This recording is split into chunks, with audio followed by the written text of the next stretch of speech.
G'day and welcome to the second part of painting the motorcycle fuel tank. Usual disclaimer, ask lots of questions, see lots of professionals, go to reputable paint shops like I've been talking about in the past video. Now, the other thing is I had a wonderful comment from a guy called Stephen Garden, and he made perfect sense what he said. He was talking about dent removal on the tank using a gas torch and a hammer when you can't actually access the back of the dent. You heat the metal up, it's a whole process of heating it up and tapping around and getting the dent to come out again, taking the stress out of the metal. It's something I wasn't going to try on this bike because it's not mine.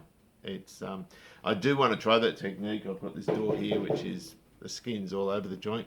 I want to try it on something like that. This isn't mine, and also there was a time constraint. So there are a few people that have left comments, Stephen's one of them, who really know what they're talking about, and it's really, really great information, and it's stuff that I don't know.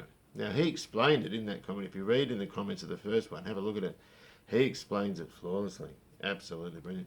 And there's another guy there with a long name too. I can't remember what he's talking about, epoxies. I can't remember his name. Anyway, look, have a look at the comments there, because that's how I learn, as well as, trial and error, that sort of thing. So we also look at the XC's doors in this, and there's different ways of blocking back and different tools you use. In some ways, those doors are a lot easier than the tank. The tank's got a bunch of complex curves on it. The doors do to an extent, but it's a bigger amount of real estate where you can block back and get it dead flat.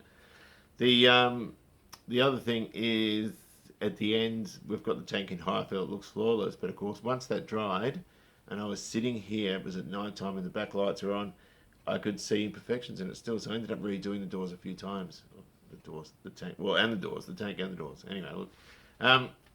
Please remember, as I said, this is DIY. We're just mucking around in our garage, but we're shooting for a really, really good result. So I hope you enjoy. Bunch of magnets off a children's toy. I don't know what they are, but as I'm going around feeling around the tank, I can sort of feel that there are imperfections. I'm going to stick a magnet on one. That way, when I wipe it over, I'm wiping it with more product than that, but when I wipe it over, just to demonstrate, I can see where the dent is. My eyes aren't great, and I'm not experienced with this, but what we can do by seeing that is when we go to fill, we can just take those two off and give it a skim there.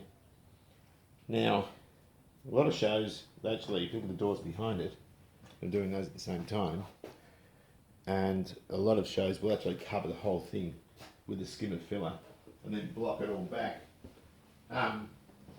with a block. And the problem with that is I don't want to use that much filler. I only want to fill in what's there. These ones here, for example, I might fill in that whole area. So when I block it, all that fill is going to come out.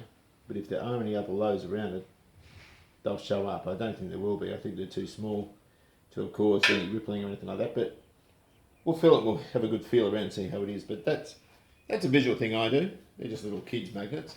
So the problem is, when you mix the filler, it goes off fairly quickly, so you've got limited working time with it.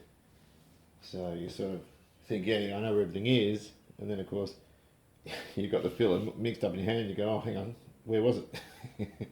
So that's the reason for that. Rightio, a couple of things for filler. Don't use cardboard to mix it on. I use that. It's just a piece of gal sheet that the edges are being folded over so we don't scratch ourselves. When we're finished with the filler, first thing we do, clean this off. Throw it in the bin, any leftover stuff. You'll probably find also, it'll start going off while you're using it, particularly if the weather's like it is today. Applicators, if they're like this, normally you get a single use out of these. They're not worth cleaning up because they stretch and they misshape, so we chuck them in the bin. New ones, 50 cents. And you got a nice line. Sometimes your old ones are reusable. That one's not too bad. But by and large, yeah, you're piffing. You can use anything at your disposal. I mean, even that bit of gal, I've used that before too. It's been cut on a guillotine, so it's got a nice sharp edge on it. And of course, being gal, really, really easy to clean off. I also find, as well as using this spatula here, a razor blade is the best way. So when we use this stuff, we've got the hardware, we've got the filler itself. This is Body Soft. Yellow 211, whatever the hell that means. There's just the colour of it. We jimmy the can open. This is a new can, I only buy it in small cans because I don't use much of it. The general rule with bog, we call it bog in Australia, I think Americans call it bondo, is you can't go over 1/4 of an inch thick. I will never go to 1/4 of an inch thick. I like a 1/16 to an 1/8 of an inch, which is basically 1.5 to 3 millimeters. You can see this is all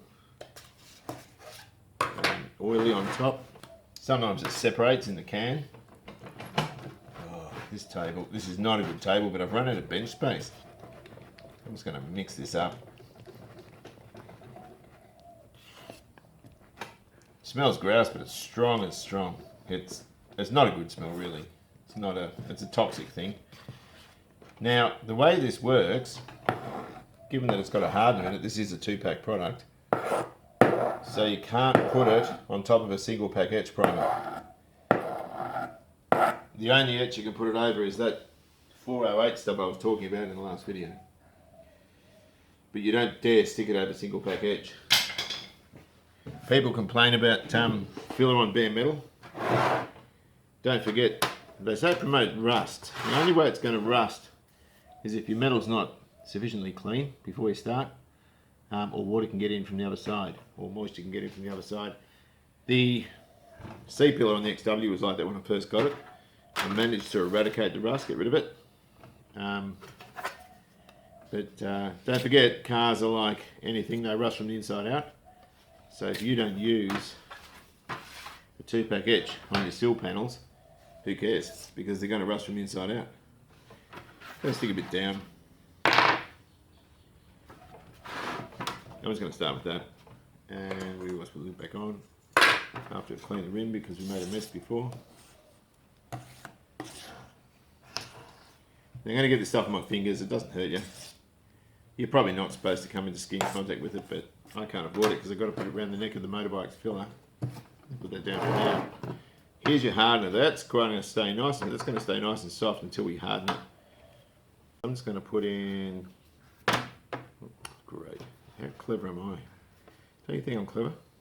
I'm just going to put that in. That might be too much, but I don't think it is. And we mix it up in a crosshatch. And you can see it sticks to the spatula, so we're going to pick it all up again.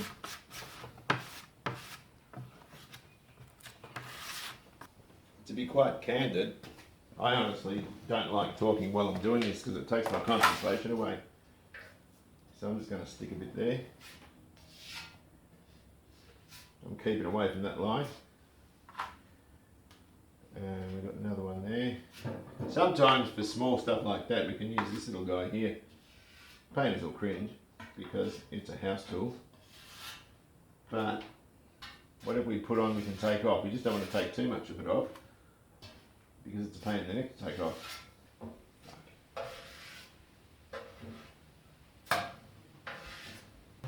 And we are already going off. So let's go and have a look at that. So we probably had a little bit too little or too much hardener in that. It started going off very, very quickly. A lot of it will be attributed to the temperature. Now, it's going to set like rock. It's still tacky, but it's not usable anymore because if you go to rub it on, you can see it's sort of all drying out and so forth. Must clean these up. It peels off nicely, but if you let it dry or go off properly, you will never get it off your tools. So on plastic it's not a problem, we can bend it and it'll just peel off. But on your applicator, now the reason I don't like cardboard applicators or anything like that is it takes all the moisture out of it. What the hell is that? Oh, it's a magnet. That's a bit better. So less is more with this stuff. There's a couple of reasons I don't use too much of it. One, it turns out being a very expensive job if you do it that way. And two, it's more work to rub off. So what I'll do is I'll rub that out and then I'll know if I need to put any more on. And I know fairly quickly. Now, really, really tiny imperfections, you're going to get out with your high fill. So I clean this thing after every application. I haven't finished yet, I've got more to do.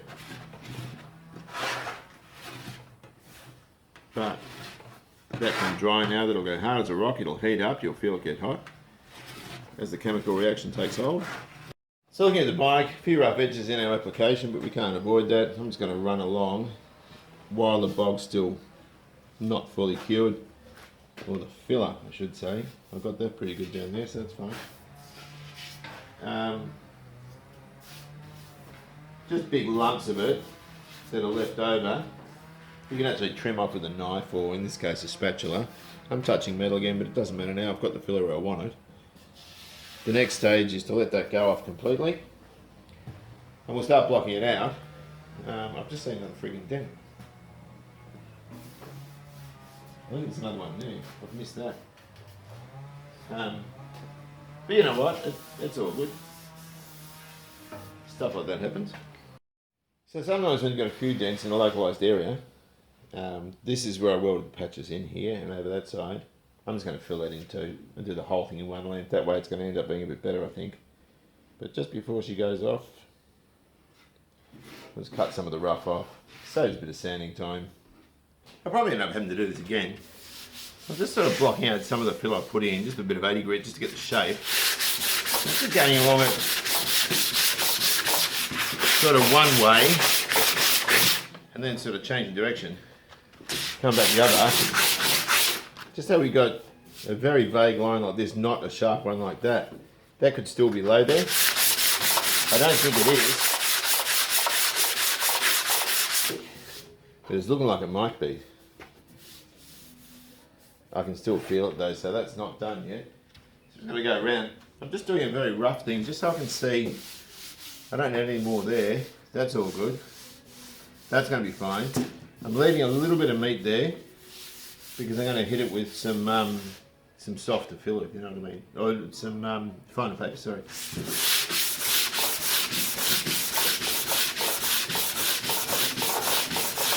Now, once we get into this stage, you don't want to leave it in bare metal too long. This is going to rust really quickly. I'd be inclined to leave the filler dust on it though. That's going to sort of act as a desiccant, I would think. You just don't want to be able to feel anything. If you can feel it, you're going to see it. That's going to be fine. We can come back to that. Have to clean this tank out when I'm finished.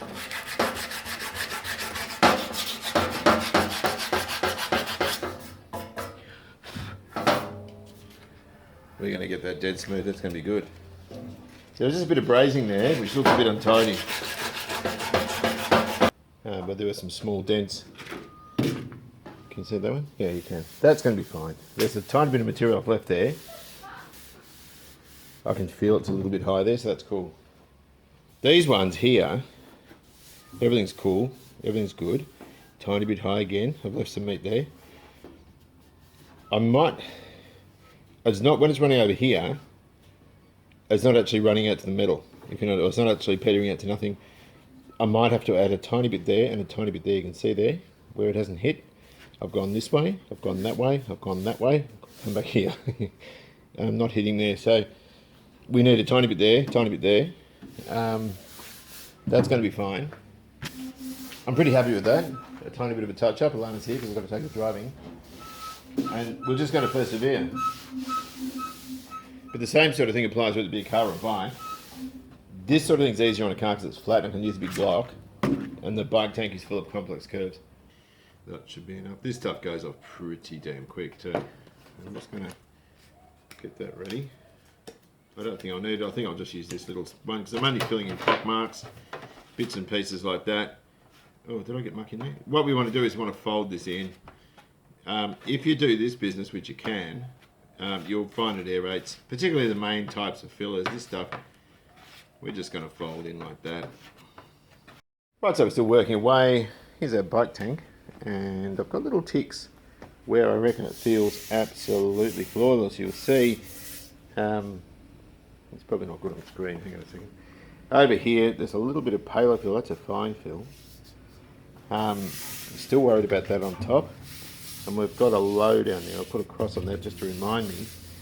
But the rest of it feels really, really good. There's a little bit of filler there we've got to get out in there. And also I've got an arrow down here now, that feels pretty good. There's an arrow just there, there's a little line that runs through here, and I'm just going to get something just to get that filler right there, because that's where the line finishes, just in this area here. Right, and you can see little scratches in it. Now that's where I've blocked back in 80 grit, the main filler, and I've gone over it with fine fill, and I've just given it a bit of 180 over there. We will go over it again with 320, and then it's ready for high fill. This is a better way of seeing it. Some of the scratches, it's a lazy way to do it. I didn't go all through the different grades of paper with the main filler, because there were little pock marks in it, that sort of thing. I just skimmed it with a bit of this fine fill, which filled all the scratches in, and again, most of that will come off. When I go over it again, there'll just be little traces of it left. Now this fine fill is not the single pack stuff, this is the 2-pack stuff.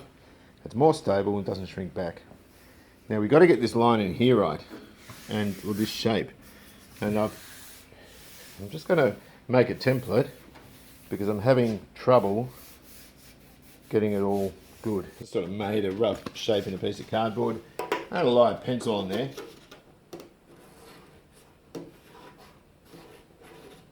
And cut that out really, really carefully. That's the edge of the door there. And that's where the apex starts to happen. Right, so if I look along here, I'm just trying to hold the camera. Is that even in focus? No, it's not. Hang on a sec. You can see anyway that I've allowed for that curve up there. If I move to this area here, you can see how wrong that is.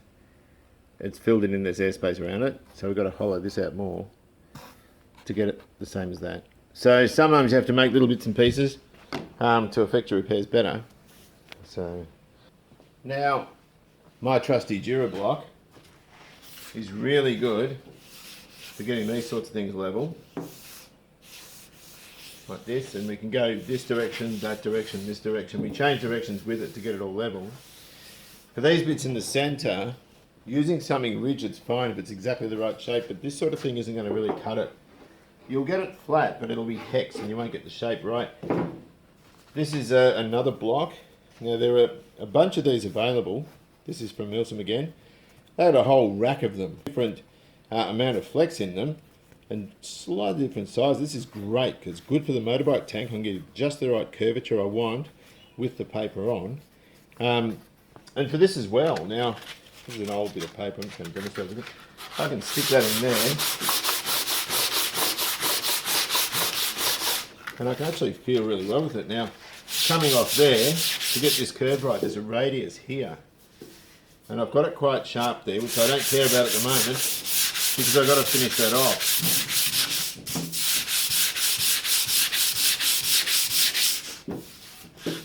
But I can get the shape I want. Now I do have to fill that, but I don't have to fill it much. I thought it needed more than that. And we're getting there. Now, to get this absolutely straight as an arrow, I would have covered the whole thing in filler and blocked it from one end to the other. I did that on the XW. And then most of the filler ended up taking off. There's a high there, I can feel that. There's a high there. And I had to, because there was a lot of dents, and some of them I got out and some I couldn't, because I couldn't access the back of them. But this is going to be fine. I can't feel that transition there. I can't feel it down from there. I can feel it goes a little bit high here. So that means there's going to be more blocking from this direction. But there's still a bit of material there that can come off. But it's just a work in progress. It does take a long time. And of course, when you get your car painted, this is what you're paying for. The actual shooting of colour is quite quick. It's all the preparation, because no matter what you do, this is a white car, so it's not so bad. But if this was dark blue or black, you have to get this absolutely perfect.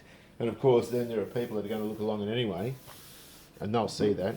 I can feel that, so it'll be, very visible.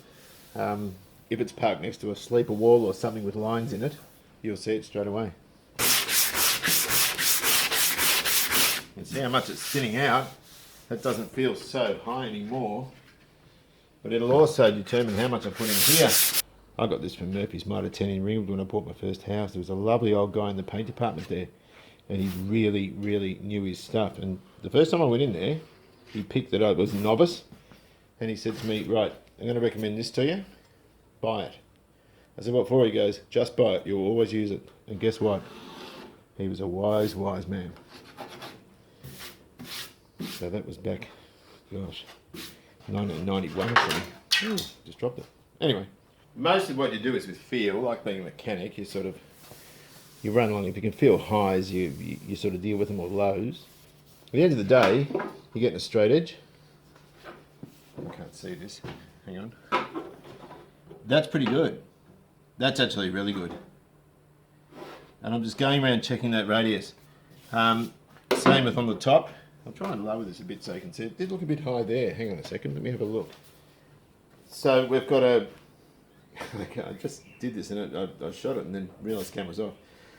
It's a bit of gal strip, just cut in a guillotine at work. A good quality one. And I'm just looking to see if that's straight. And in some parts it does look straight, and in other parts it looks a bit high. Hang on a second. I just saw it before. Yeah, it's high there. So you can see there's a tiny bit of airspace just there. It's a tiny bit high, so I can block this back a bit more, just so that when I run this down,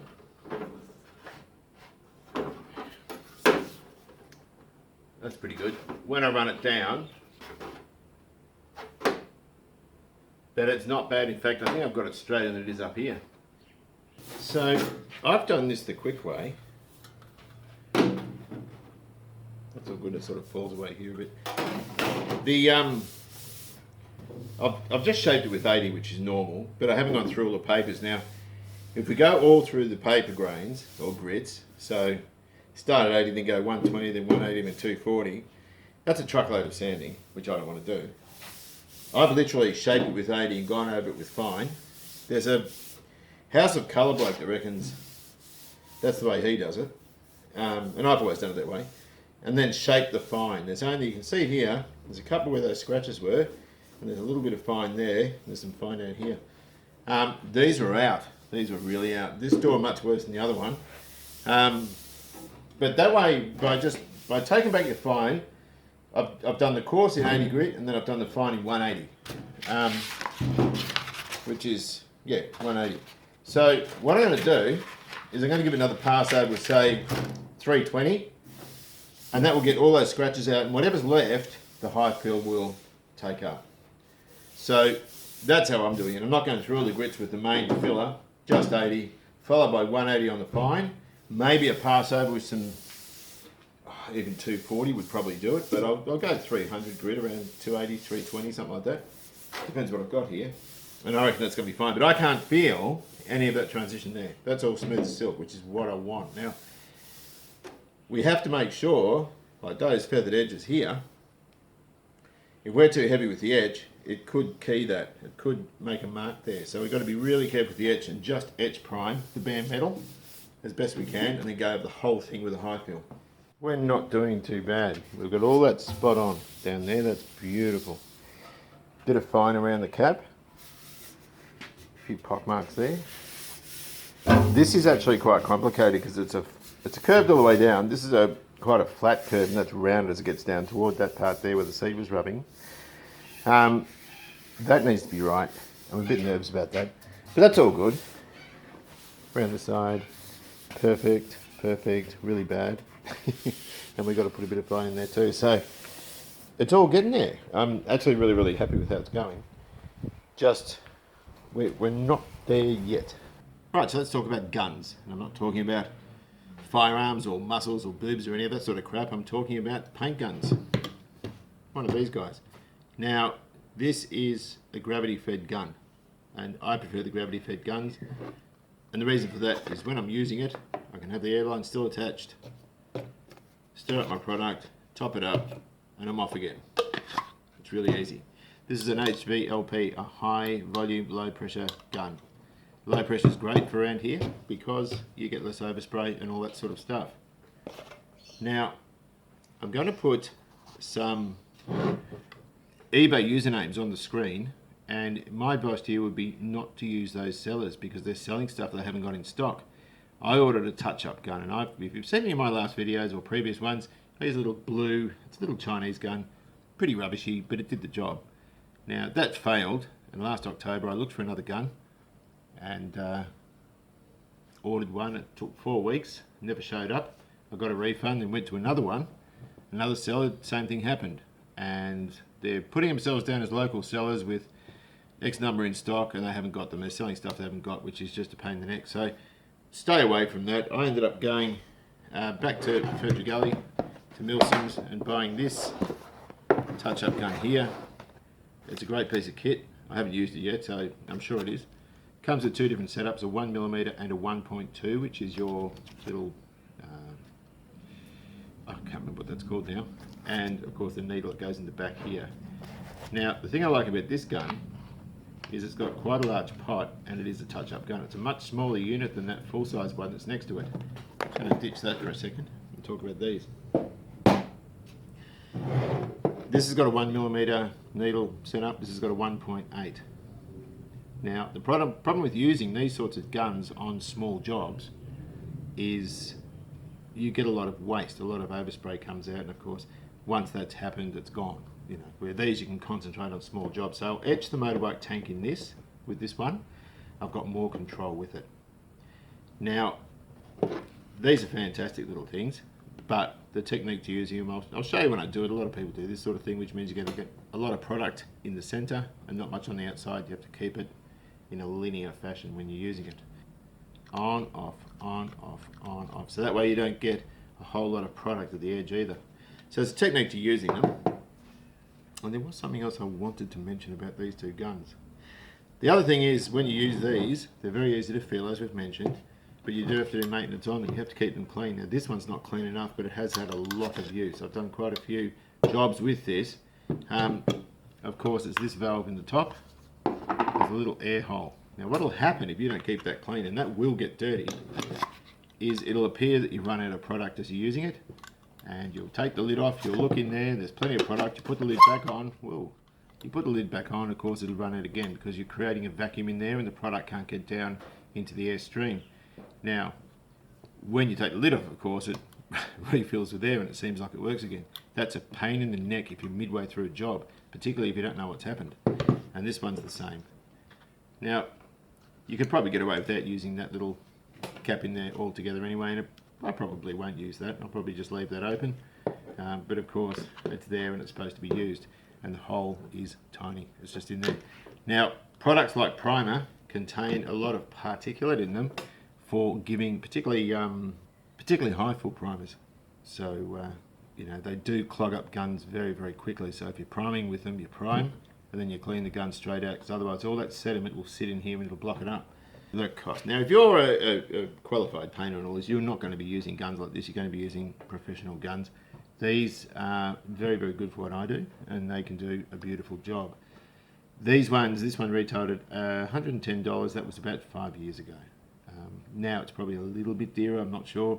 Touch-up guns, as I said, on eBay, 20 bucks, 30 bucks. This was 135, but it's a much higher quality gun. Now, if you do go to a retailer that sells these sorts of things, they can tell you all the bits and pieces that go with them, and that's where I got mine from. And not just that, but they can give you the difference between a high volume, low pressure and a regular gun and all that sort of stuff, and really provide the equipment that you're looking for that's most suited to the job you're doing. Right, so it's just a single pack etch. It's already been reduced or thinned, if you like.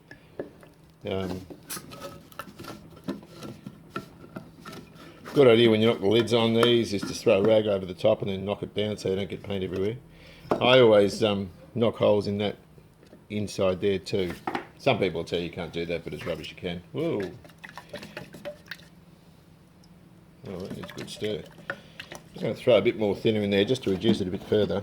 This stuff isn't a coat you're building up.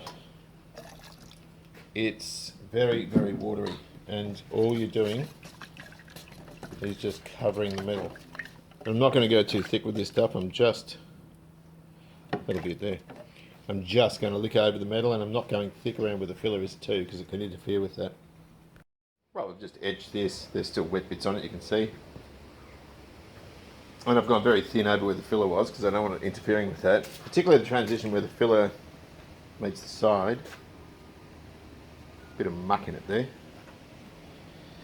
But the lines look alright. If we look along it, let's get into the light. You can see the filler at the back, it's quite pronounced, but the regular primer will cover that up. There's a bit of muck in there though. So I'll have to work on that. Doors are the same sort of story. I'm going to look over this with a bit of high fill. It's going to show up any problems that it's got and hope for the best. Just get a nice little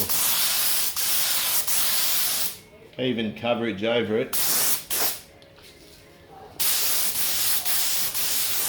Ideally your first coat should be a bit thinner than that, but it'll tell us a little bit about it. I'm going to give it another one and stuff it. Probably asking for trouble doing it like this, but what do you do, eh? Okay, we'll leave it at that. See what we got.